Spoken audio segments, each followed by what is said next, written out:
everybody are focused and concentrated. Right. We're in the bullpen, ready to go to war. Yeah.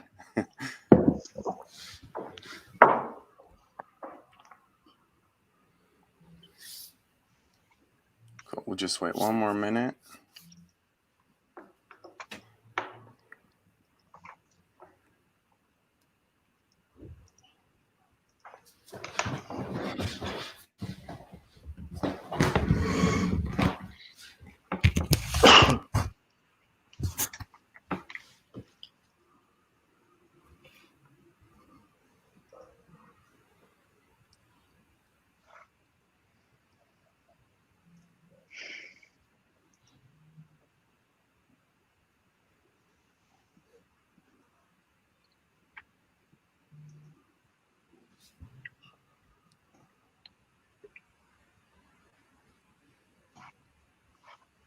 All right.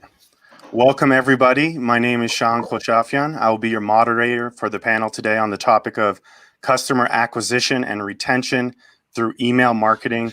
Just a quick note, this panel discussion is conducted within the framework of the Armenian Startup Academy Traction Program. The program is implemented by Catalyst Foundation and supported by the European Union's EU for Business Technology Development for Armenia project, implemented by GIZ. Also, Viva-MTS joins the initiative as a corporate partner and supporter. So as I said, I'm very excited. Today's panel discussion will be talking about customer and acquisition and retention through email marketing.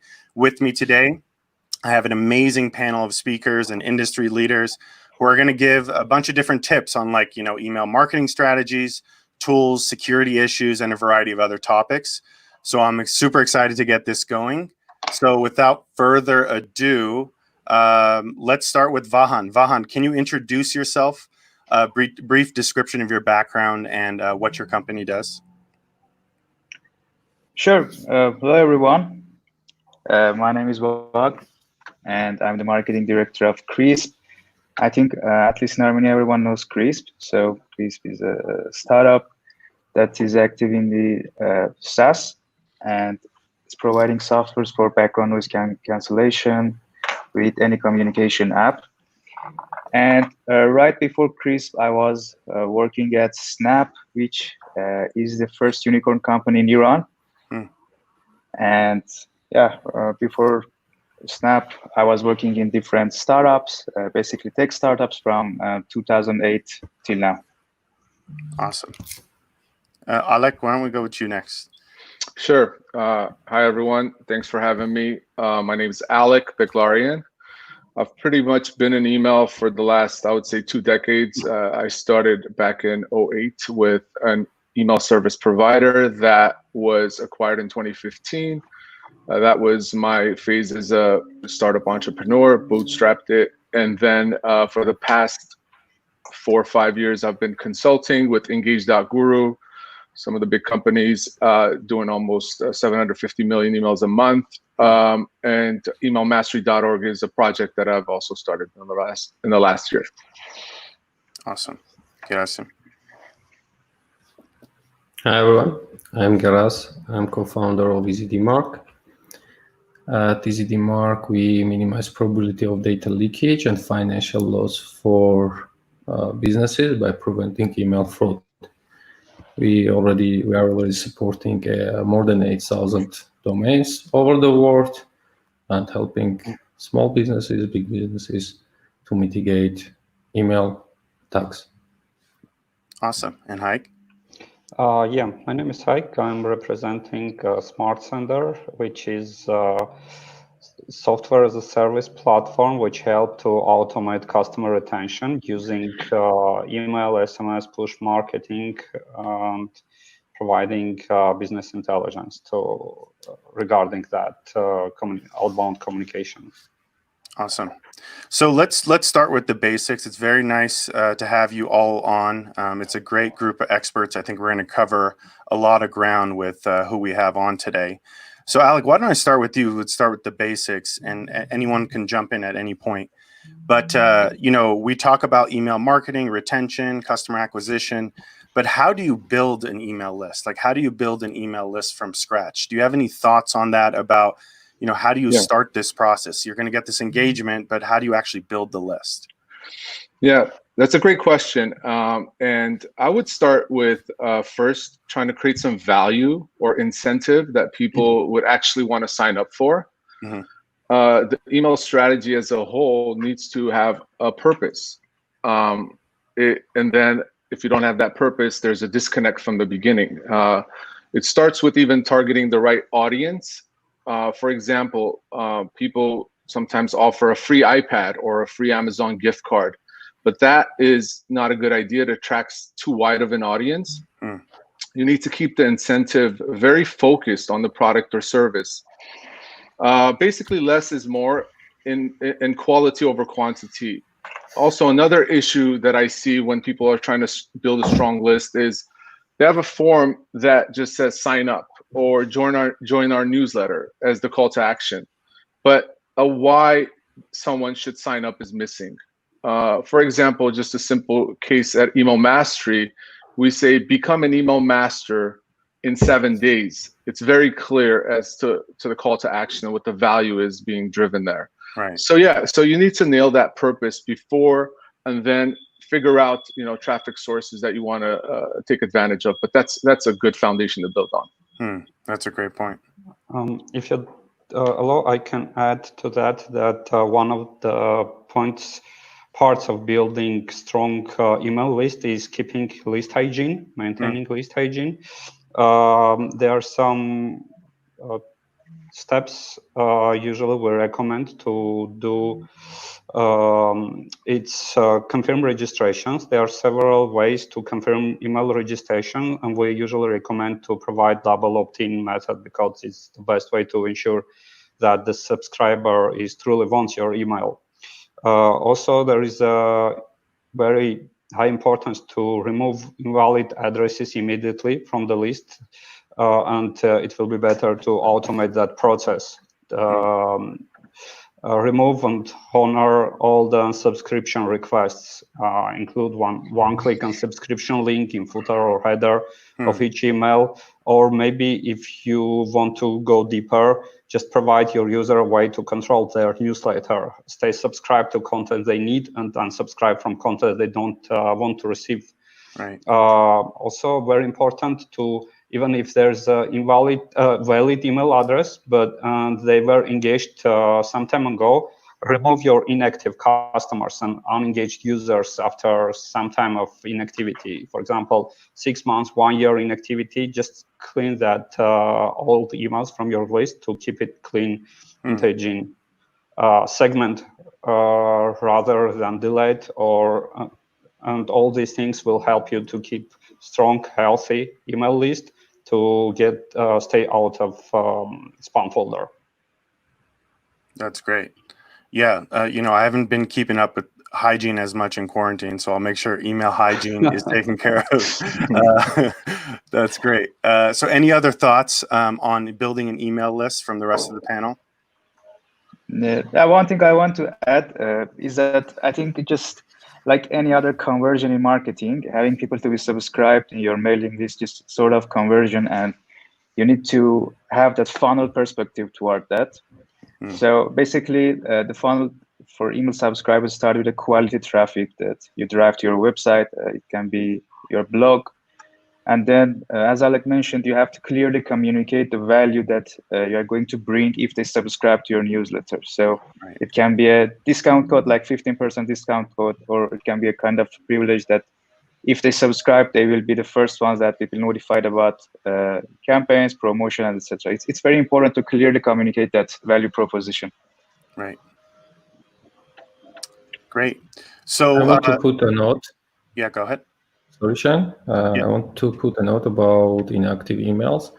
If they are in general not active for a long time, not only in your list, they become very dangerous.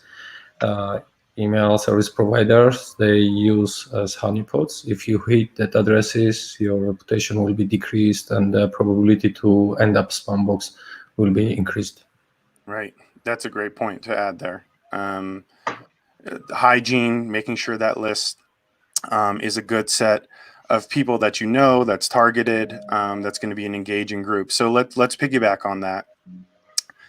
For the group, could you share some top strategies, tips for customer retention with the help of email marketing? What is the ideal email marketing stack? And you don't have to touch the whole stack. If there's a piece of the stack that you think is crucial, talk through that. But what are some major strategies or tips that you have for using email for customer retention? I can start. The strategy usually depends on your audience and your product, on your unique value point you propose to your customers, but there are also some universal approaches and tools.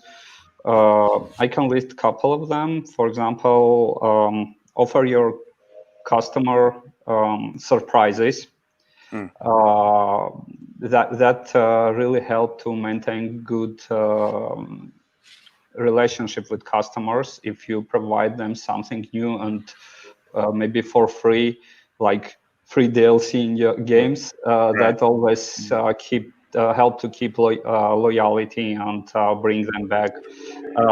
Set customer expectations and always try to over deliver on your promises. That helps super to keep them much longer than average. And usually that kind of things when, especially with customer support and providing them automatic feedback and things like that, usually boost loyalty and retention. And also always leverage customer feedback. We usually conduct customer interviews periodically when we talk with our customers and learn their experience with our platform, and then plan and implement some improvements which target that needs. That's usually have great effect because customers understand that we are interested in their problems. They are heard, and in case if we have a problems, because it's tech company with a lot of things happening, they are very loyal and forgiving regarding that kind of things. That couple of points from me, and maybe other guys, something to I'd share. like to I'd quickly chime in a short piece here. So I'd say focus on the customers that you have and get them to stick around longer and buy more. Use email to re-engage those that haven't purchased or opened an email in some time, and do it different manner than you would the regular list. Use email to educate them and get the best value out of your product or service. A quick tip on the marketing stack: just don't build a marketing stack based on actually build it based on your needs and not what others are doing. I see too many people looking at what others are doing and it doesn't really fit what they need. To me, there's 3 stages to a marketing stack, right? There's the attract stage, which is your audience inflow. What tools do you need there? Landing page builder, lead generation tool, and then go to the next phase and say, do I have the right engagement tools, meaning the right email service provider or the marketing automation tool? And then finally, analytics is another stage in the marketing stack where you ask yourself, do I have the tools to track retention and conversion? And what tools do I need there? It really depends on the stage of your startup. So take it, like basically don't get oversold on full-fledged marketing automation platforms if you're not in step 1 yet. I see too many people get sold HubSpot or Marketo, which cost thousands of dollars, and they end up using it like they would a MailChimp. So yeah. That's a great point. Yeah, don't overbuy the stack. I think you made a great point there. Don't look at what others are doing. I often see this a lot where you'll buy in all these different things. Do you actually need it at this point? If you don't need it at this point, then maybe not a good idea to add it to your stack. To your point, could be thousands of dollars, and you could have chose the wrong platform. And now you built up a team that built up competencies around a technology you're not going to use. So there's a lot of opportunity cost to building on that. So I think that was a great point. Any other points to add from the panel? So yeah, I think there are basically two segments of users that you need to kind of pay attention to when designing a retention marketing strategy. The first one, I would say, are the active and loyal users. So it's important to always remind them the value that they are getting from your product, and they need to kind of touch it, the value that they are bringing them every day. And the other one are users that have already churned or they are close to churn. So there are some prediction methods that you can kind of anticipate when user wants to churn in the future. And it's very important to kind of tell the users that if they churn from your product and stop using your product, what's the value they're going to miss. Right. And that's very important, I would say. Great. Yeah, and I think just one more thing to add on that point is, using email for retention. If you do a good job, I think a lot of people touched on this, but tracking that user across all the different channels that they're engaging with you, whether that be on social, SMS, your website, different things that they download, you have now a contextual understanding of who that customer is, and then can then target to that customer those different emails. And then the emails that they have would then take them to their preferred method of engaging with your content, whether that's a website or a phone, and the preferred place that you want to place them based upon what you know about them. So I think we all touched upon this, but there's a lot of great points there. So just to go further on that point, what current email strategies, I know I certainly have an answer to this, but I'd love to hear from the group. But what current email strategies need to stop today? What do people need to stop today? There's so many emails where I'm not even looking at it. They haven't paid any attention to who I am, what my needs are, what my business does, and they want to email to me. So what should stop today? So I'd like to quickly say one thing. Stop sending email just for the sake of selling something. Okay. I always see buy this, buy that, buy now, offer expires soon. I don't think this is an email marketing strategy. Email should be used to grow relationships. You grow relationships by being helpful, being trusted, not by always asking for money. I think marketers always look at it as just a way to increase revenue. Another one I see is just using the same sending strategy for the entire list. We call this batch and blast, which is lack of targeting based on either interest or behavior. I'd say behavior targeting is the lower barrier to entry. Most DSPs now offer this, and you can target based on if someone has opened an email, has not, send a different email for them, has been engaged or dormant for quite some time, and then also when they visited your website. Just behavior tracking or targeting can be an easy way to get this out of the batch and blast formula. Right. I can add a couple things like do not ever purchase, rent, or scrap email lists. We encounter this all the time when customers getting from somewhere a list and trying to send a campaign to make a fast dollar from and especially they're trying to send it with their own domain, which is one-way ticket to spam folder, and they will spend months to get out of spam folder. And another thing is a lot of companies think that by adding a welcome email series, they are done with email marketing and ROI will grow rapidly to the sky. Of course, that's not happened, and they give up with email marketing with the decision that this is not working and never will work. Usually, email is working, and email is the best channel at this moment to communicate with your customers. And it has unbeatable ROI compared to other digital channels, and as I think it's most cost-effective channel. But it needs time, efforts, resources, and people to work with it. Right. Thank you. Okay. So let's move on to operational and security challenges. So what are some major operational and security challenges you should be aware of when running a robust email marketing campaign? I know that we have a lot of answers from EZD Mark. Maybe we want to start there. Okay.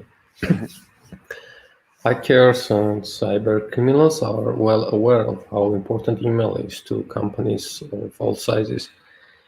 As a result, they often target marketing campaigns to steal customer data or damage your reputation. Data breaches can be catastrophic for large and small businesses alike. As more email marketing automation tools become powerful and campaigns become personalized, doors for cybercriminals are being widely opened.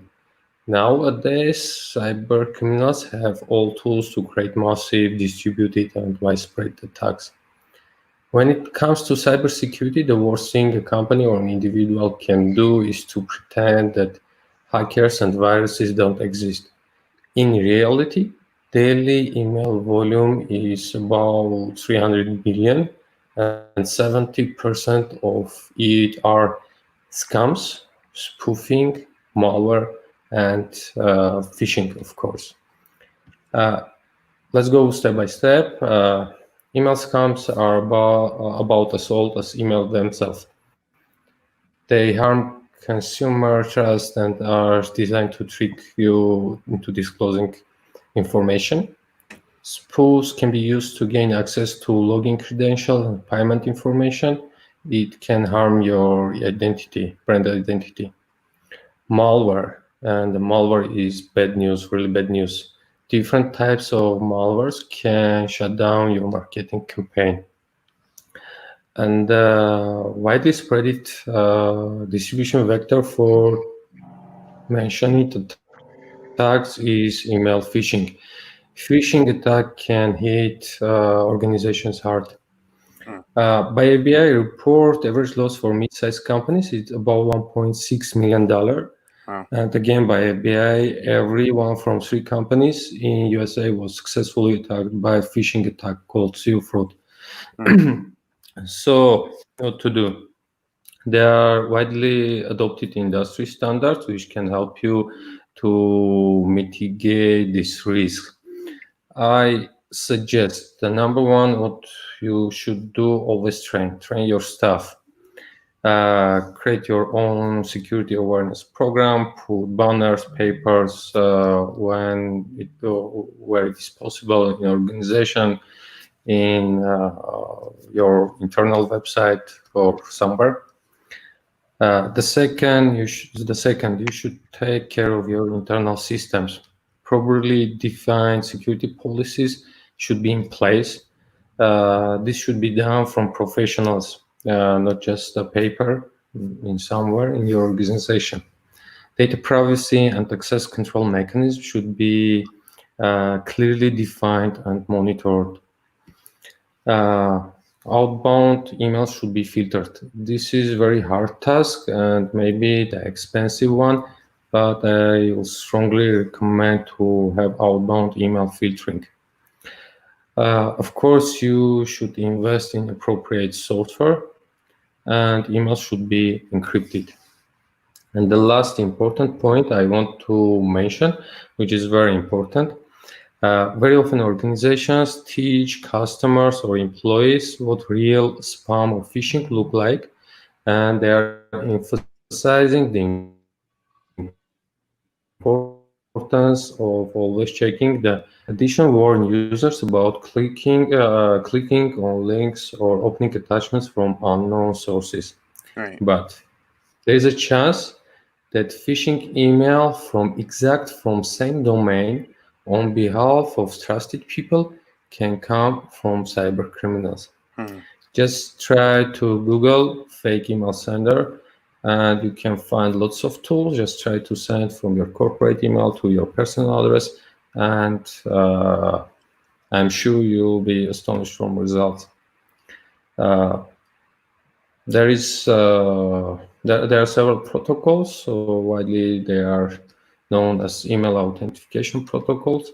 you should implement email authentication, authorize your sources, and send only authenticated emails.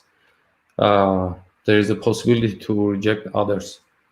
This will protect you from email fraud, from email phishing, and also will increase your domain reputation. Some customers reporting about 30 or 40% increase of probability emails to end up in inbox instead of spam box.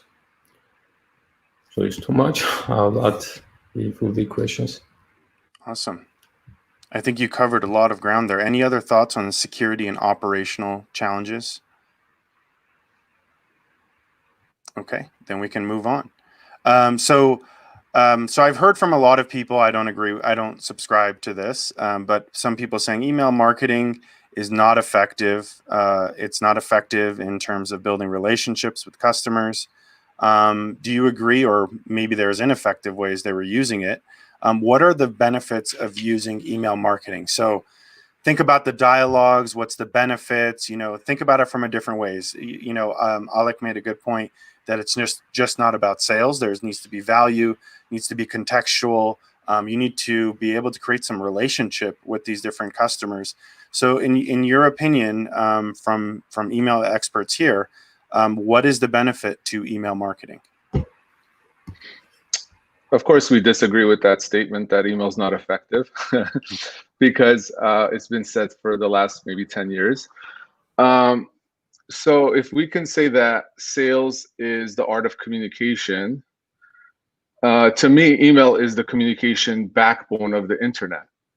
Not only is email the only channel that you have complete ownership over, as compared to like other platforms such as that you can build audiences on, such as Twitter, Facebook, YouTube. Email is the only channel that you actually own the list and the data. It also is the only channel with the highest and best reach. Twitter feeds are very quick, and emails have a far higher reach, higher return on investment, and conversion rates. And if we look at email as a channel, it has many use cases for relationship building and communication. So for example, we can use them for transactional stuff and notifications. We can use email for marketing and promotional, which everyone already knows mostly about.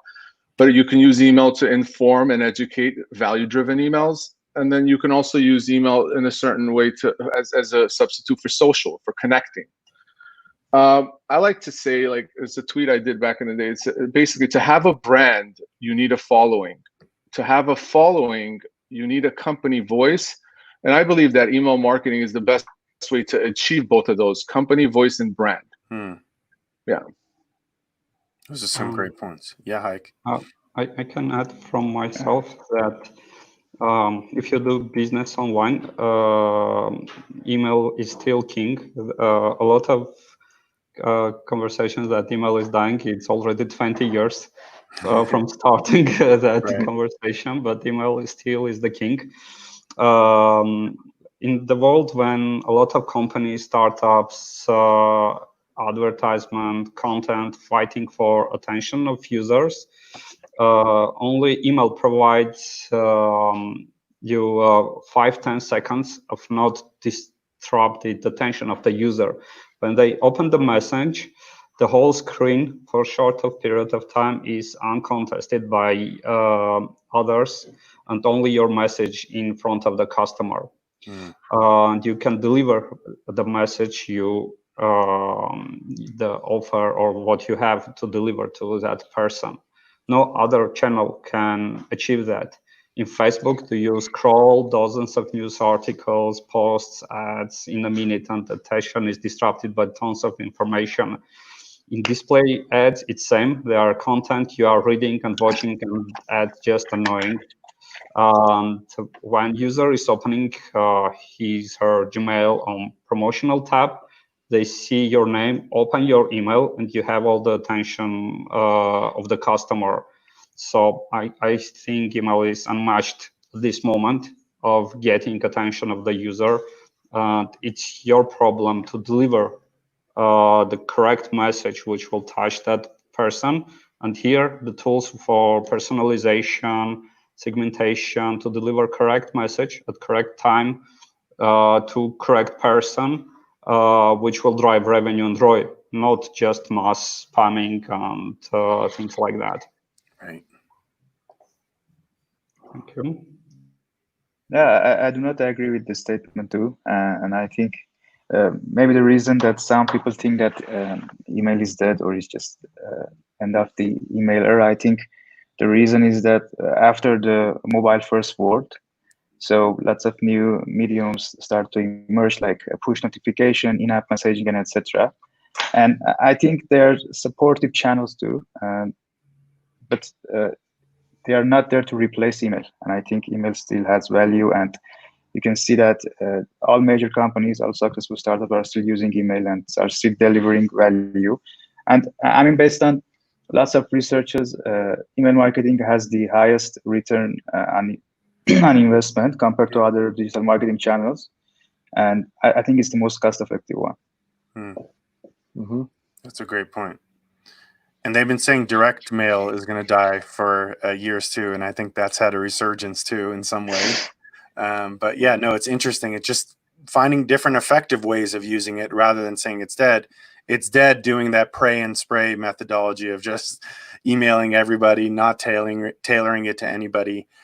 So yeah, maybe spamming is dead is a better kind of spamming is dead. All right, yeah, that's a great soundbite for this for this episode. So if we think about email is one piece, and it's a very effective piece. Everybody's talking about how that's a great return on investment. It's a great way to engage with your customers, build a relationship. How do you use? I touched on this briefly, and others did too. How do you use the analytics, the reporting from other channels, from the website, whether that's social, whether that's an email list, whether that's SMS, as I was saying? How do you collect those, or what are effective ways of using the attribution and the analytics and reporting across multiple channels to direct it and tailor it towards your email list? And to your point, if you have good email hygiene, it'd be easier to funnel these in to the different people. So maybe you can touch on that first. Yeah, sure. The email hygiene is one of the starting point to start correctly building healthy sending infrastructure and strategy. After that, you of course go forward, and in current world when the every person is multi-device, they have cell phone, maybe two of them. They have laptop, iPad, TV, and a lot of other devices running around. It is always important to deliver correct message on correct platform at correct time. And the user analytics attribution is becoming most important thing, because if you send using wrong tools, you will get much less results. And as other experts thought that it is the other channels can help email to achieve much more results, not replace it, but to add value, to add communication channels, to adapt to user behavior patterns, to deliver the message the way customer will react and convert better. So it's our problem to deliver message, not users' problem to wait for your email or your push notification or something like that. And the correct attribution and deciding when to deliver is the point here. And currently at Smart Center, we are focused on trying to solve this problem for customer, when based on behavioral patterns, the system decides itself when to deliver at what device, and maybe what content, dynamically generated content, to secure better conversion rates for the company. Each communication channel, email, push notification, SMS, there are tons of messengers, social networks. Each of them has around a dozen of metrics somebody should analyze engagement and delivery rates, and if they read, if they unsubscribe, or something. If you send too much push notifications, a customer may unsubscribe from the old channels. Or if you send too many emails, they may unsubscribe from your Facebook. So the customer behavior should be analyzed across all channels at the same time, not separately. And many companies have different teams for social media marketing, for email marketing, for advertisement, and things like that. And this is why it is important to keep all the data synchronized and have the customer journey picture, not their open or click rate, because open or click rate is not the customer's experience with your product, with your company, or with your service. His journey using different channels, different communication tools, devices. If you control that, you will have better communication and better sales. Right. And Anna made me aware of the live chat. We have a lot of activity. So why don't we do some rapid fire with the live chat, since this is really top of mind for the people that are watching. So why don't I ask one of the questions and have one person from the group answer the question, whoever feels the most strongly about it. But here's a question from, let's see here, Oleg Vardanyan. Thank you for a great panel. I'd love to hear your opinion on sending notifications via email. Example, you have a new message / comment from Shahan Khoshafian. Like, this is kind of like if Facebook, my mom always comments on all my stuff. So there's always notifications in my email that, your mom has commented. Do you think that's an effective way to use email to get people's attention to the activity that's going on in your platform? What was the question? Sorry. So the question is, like, a notification, like on Facebook, if somebody comments on your status or something, you get an email saying, hey, someone's commented on your status. Do you think that's an effective way of using email?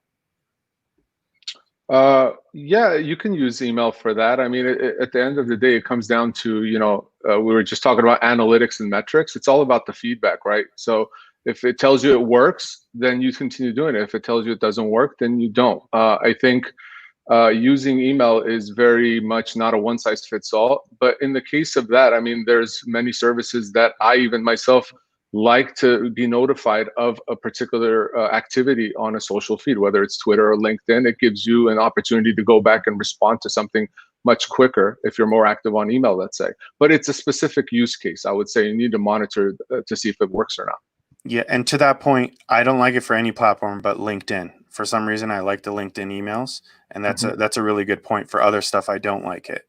Go ahead. I can add a little bit. I was involved in building a dating website, like on a social dating website. There were some 1.5 to 2 million users daily on that website. And some patterns we noticed that some users received around 50 emails daily, and all that emails were opened and clicked because they were chatting with some cute girl and they were waiting for that emails all the time. And as soon as they received email, they just jump in and send a reply. So it depends on the product and the communication customer expecting from you. If they require and waiting for your emails, you can send as much as you need, and they even will archive and keep your emails because of this chat, because they like what they do or something. So it depends what you are doing. 50 emails a day maybe work for some users, but another users don't like anything like that, and they will complain and send it to spam, something like this. So you should analyze, as Alex said, and adapt to user behavior. And probably the best bet is to start doing it and then take it away if it's not working. Right. And, I can imagine the dating website, 100%. Somebody single like my brother Nadeg, who asked a question, he would for sure have 100% open rate on all those emails for the potential matches. But he has a question, and he says, what does email look like in 5 years from now? Does it exist? Do you see it taking a different form, like superhuman? I'm not sure what superhuman is. If you could write in the chat what that is. If you guys know what it is, explain what it is. I think it's a new inbox provider, if I'm not mistaken. Yeah. Okay. So I guess the broader question, what does email look like in 5 years from now? Currently, I'm not sure what it will look like because everything is changing super fast. What I can send new trends are these AMP emails when email service providers, especially Google, they have huge market share as an email service provider, and they're promoting a lot of products by linking that to their Gmail account, for example, like Google Drive and other stuff like that. So they are trying to keep alive this email tool by adding some interactive things like AMP emails, when you can have surveys, you can have interactive sliders or something like this without compromising the security. So by avoiding allowing like JavaScript or things like that, which can compromise the security, but allow companies and marketers to have interactive content in their emails. Like, so I'm not sure where all that experiments will end, because there were some attempts beforehand. But as a business tool, just to send text message from one person to another with business correspondence, email will stay for a long time. The simplest version of email, and it will stay for a long time because messengers by this moment are not people not take it as a business tool. It's just for fast communication, but not for serious communication between companies or things like that. I guess the simplest text version of email will stay for a long time. And what interactive components will be added, I'm not sure at this moment. Yeah, I think you laid out some good concept. Yeah, Alec, go ahead. Yeah, I don't think it's going to change much. I think what's going to happen is people are going to have to adapt to using it correctly. And if you use it correctly, I mean, even today, we were talking for email mastery to do teardowns on specific brands. We look at their journeys. I would say 80% are still probably not using it effectively. There's a lot of room to improve, and there's a lot of different use cases for email that brands and companies have not adapted to using yet. One thing I would say is, they don't, basically, if you want to do an email program that differentiates and is there long-term, you got to do your homework and prepare before you promote. Studying the audience, studying the product or service, studying the competition. If you get those right, and we talked about subscriber journey and the different touch points. Email is obviously going to be a leader in that journey. But yeah, learning to use email correctly, that is still going to be, the ones that use it correctly are going to be around 5-10 years. I don't see it going anywhere. Yeah. Yep.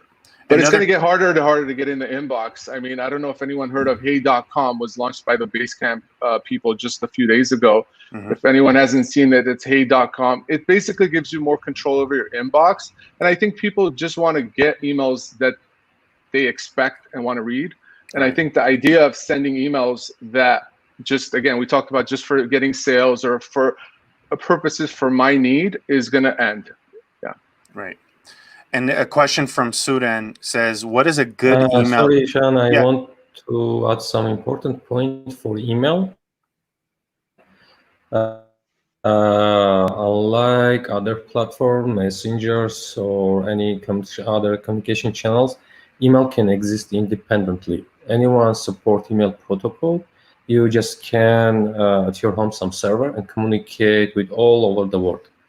You can change services, use some services, but again, change them. So it is something you can keep your data, exchange your data independently. So it's a very important point of email. Right. Yeah. And I also wanted to add one point regarding the future of email. I think email itself is not going to change, but the platforms and the automation tools are already changing. I mean, every day you see new features, new smart features based on AI. is being added to automation platforms like Marketo and the other ones. So I think every year the new kind of logics, new kind of triggers based on user behavior is going to be added to this automation platform, and we see that every day. Great. So let's get through these questions. Let's try to get one person to answer it. If you have a great point, I think the ones you guys added were definitely you should have added them. But let's try to get through them. There's a bunch coming through. So what is a good email list count to start email marketing to get good stats? This is from Sudan. And the question's on the bottom if you can't see it. What is a good email list count? I'm not sure if I understand the answer correctly. Like how many people should they have in their list? Yeah, to get good, have good stats. Yeah. It also depends because it's based on your product. For example, on Armenian market, there are 3 million people living, and not all of them have emails. So if you have 10,000 emails in your database, you already have huge base. But for United States market or for example China market, if you have 10,000 emails, you just started your business yesterday. So it's just too small to show you anything, or you could build some behavioral patterns based on that. It depends on market you target, because even if you target global market, each country will work differently. Each country have a major leader email service provider. For example, Russian market, there are Mail.ru, Yandex, and email services like that, which control 90% of the market. And in United States are Hotmail, Yahoo, and Gmail are the kings. And that email service providers even differently send your emails to spam folder or something like that. So it depends how you work, which markets you target, and you will need each market will have different reaction to your emails and things like that. You need to take control a lot of things. And as Wagner said, current developments open the doors for tools powered by AI, which were available only for large, huge international corporations who could hire 1,000 employees who build some expensive AI tools to analyze data they collect. Now, due to development of data hosting, getting cheaper data hosting solutions or cloud solutions, such tools becoming by little steps available for middle and smaller companies. And for these companies, these tools look like magic because they provide such enormous control over what's happened with customer journey.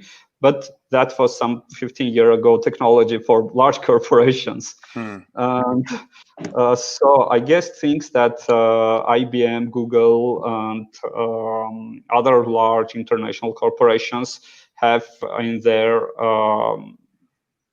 usage at this moment will be available in next 10, 15 years for more mass market. And that would be the main development trends for the marketing tools and things like that. And our product also was born with idea to make available for middle and small scale companies tools, which are usually available for large corporations using the opportunity that technologies develop the way that it is possible, even in limited way. Great. And there was a question, this is certainly a good starter course, but where can I find, this is from Hernar Gasparian, was wondering where I can find advanced email marketing courses online. That's a great question. Once, and maybe there's a good startup out there that could start this for people to join if there isn't one. But are there any good places where we can find email course? By the way, I think LinkedIn has a lot of these. We're working on one. Oh, there we go. Emailmastery.org. We're working on a paid course, but it's going to be out probably in another 6 months. Okay. But yeah, I mean, you could sign up to emailmastery.org list. There's a free course right now that we're running people through, but a paid course that will take it to the next level is probably going to be released in the next 6 months. Great. Yeah. Any other courses from anybody else? If there isn't, maybe we can follow up with something like that.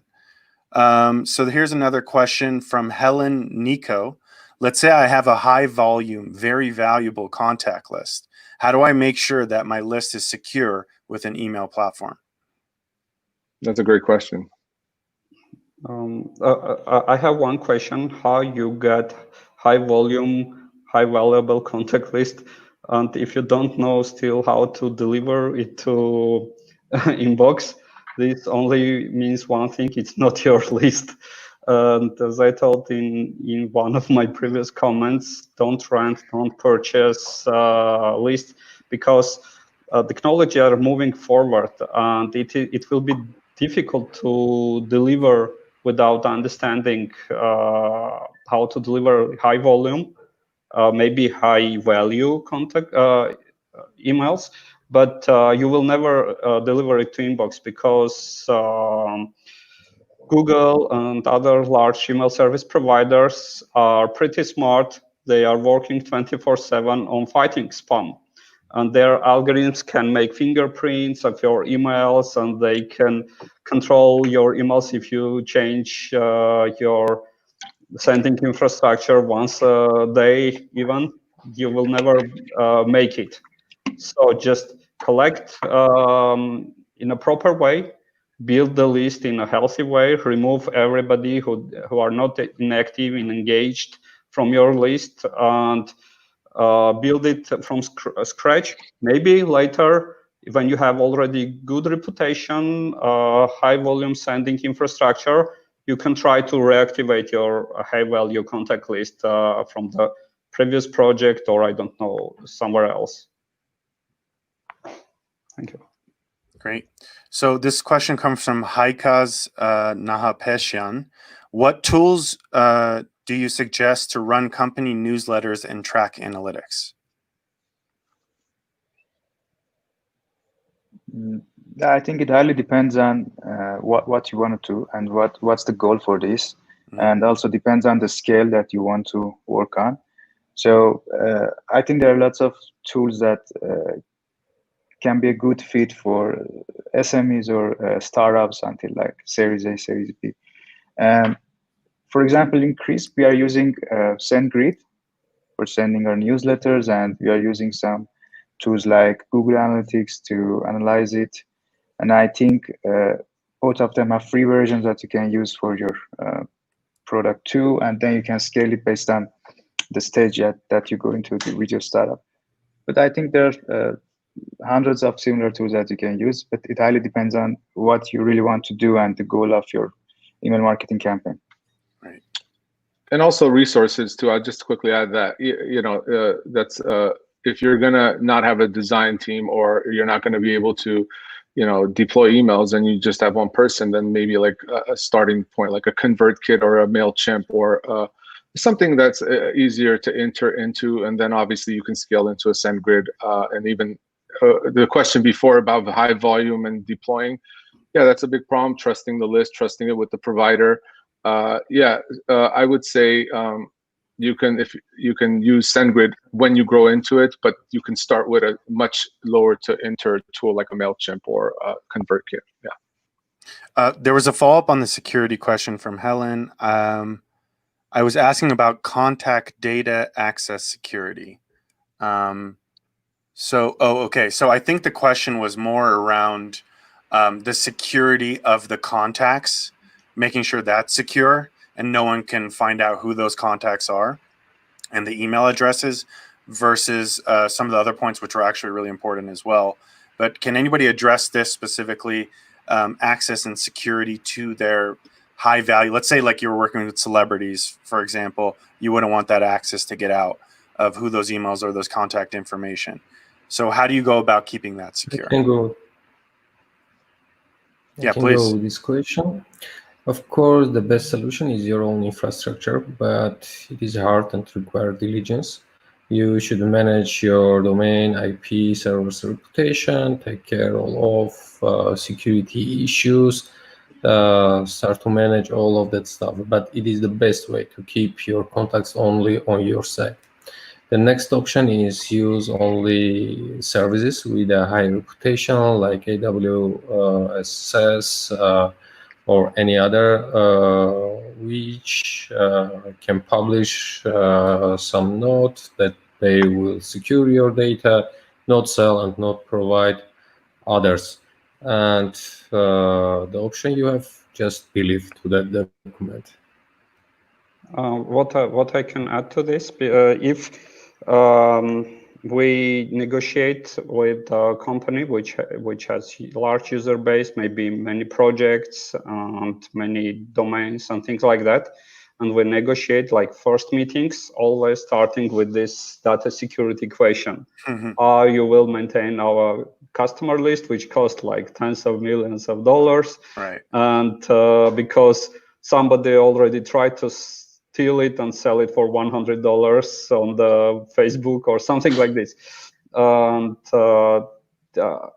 we usually already trying to guess this question and have all the answers ready. And we have a lot of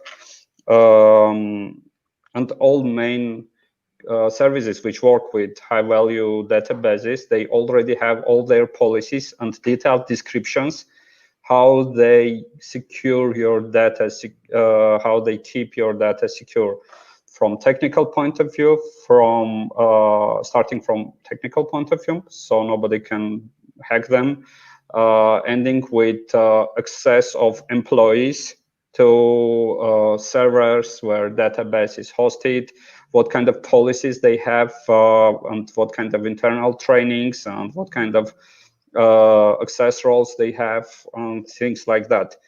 At Smart Center, we even have a tool when we can limit access for your own employees, access to sensitive data. If customer have a huge database, which have valuable database, they don't trust anybody. They don't trust us. They don't trust even own employees. They don't trust even themselves. So they are always paranoid about data security. And we have a tool when you can even, when we synchronize with customer, and customer employees work with based on user ID, which is in general useless to steal and sell somewhere, user IDs. And all the sensitive data, all the contact data and other sensitive data is hidden, and it's impossible even to screenshot and sell it somewhere. So if company you negotiate with have everything on table, you just need to evaluate if you are ready to trust or not. And that's the only way, because even from brand with huge brands and things like that, data can be stolen by your own employees, actually. Yep, no, that's a great point.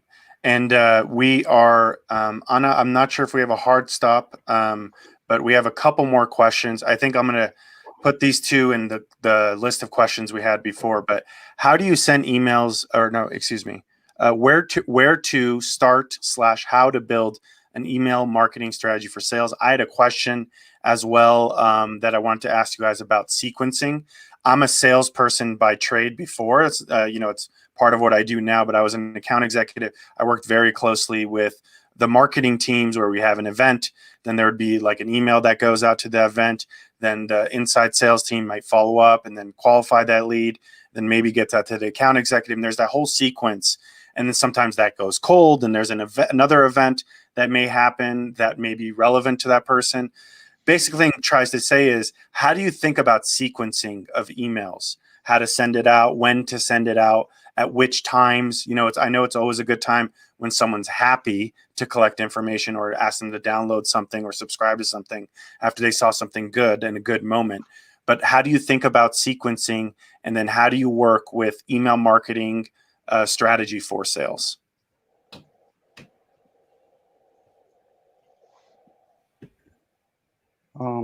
If there's no volunteers, I can try to answer.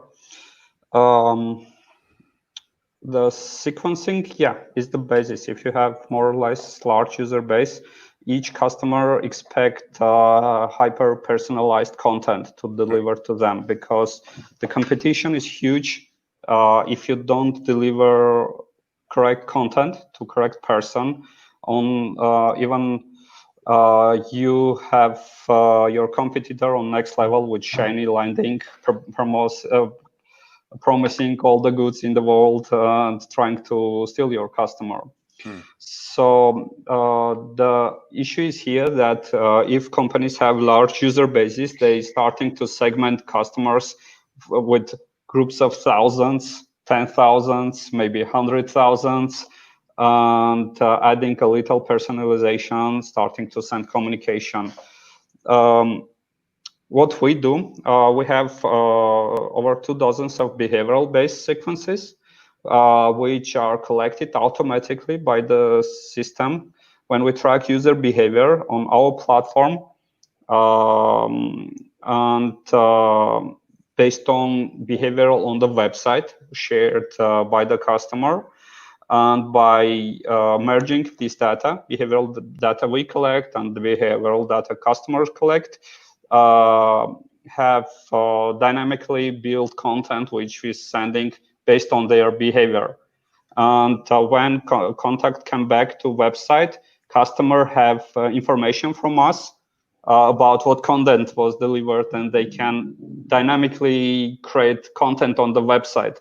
So the content delivered to customer and the content on the website is matched, which secure higher conversion rates.